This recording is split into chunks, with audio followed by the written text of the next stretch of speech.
Olá, sejam muito bem-vindos. Hoje a gente vai mergulhar fundo na programação funcional avançada. O objetivo aqui é bem claro: pegar aqueles conceitos que parecem super abstratos e transformar em ferramentas práticas, sabe, para usar no dia a dia e criar um código mais previsível.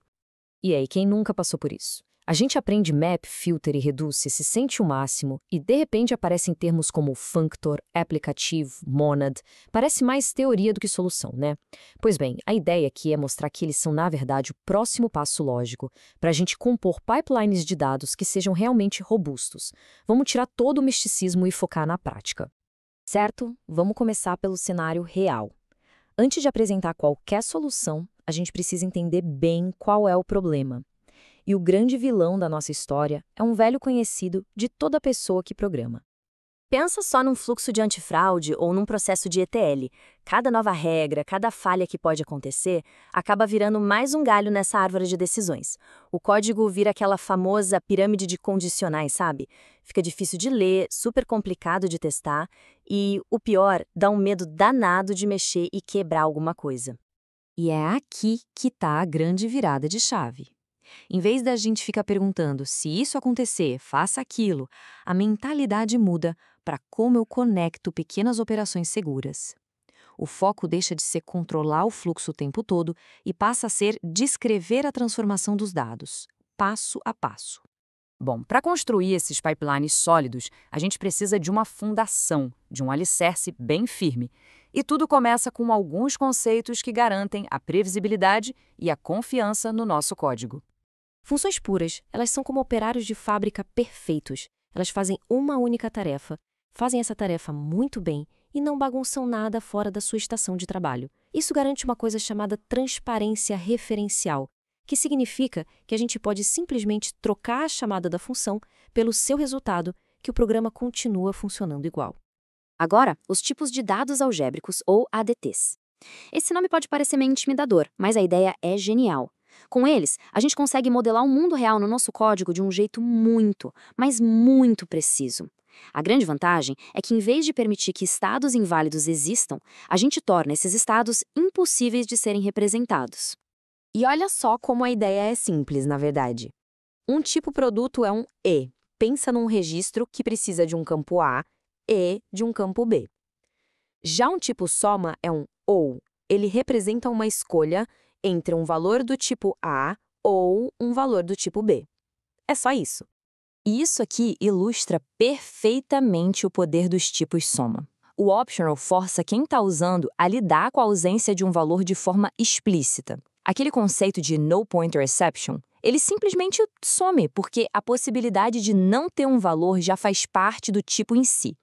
Com as fundações prontas, vamos agora para as ferramentas que permitem a gente operar nesses tipos encapsulados. E vamos começar com um padrão que muita gente já conhece, mas talvez não por esse nome.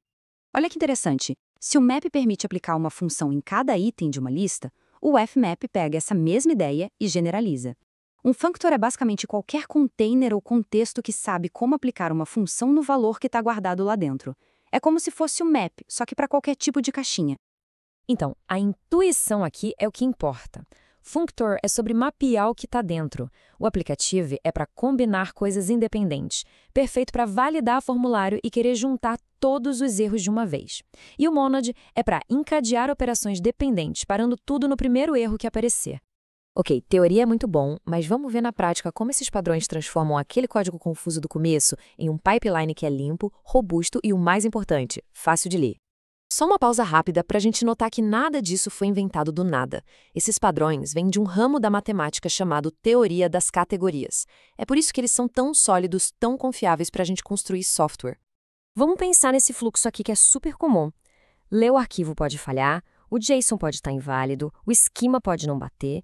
No modo tradicional, isso seria um ninho de try-catch. Com monads, cada passo vira um elo numa corrente, que se quebra de forma segura na primeira falha. Agora, vamos analisar esse exemplo de código.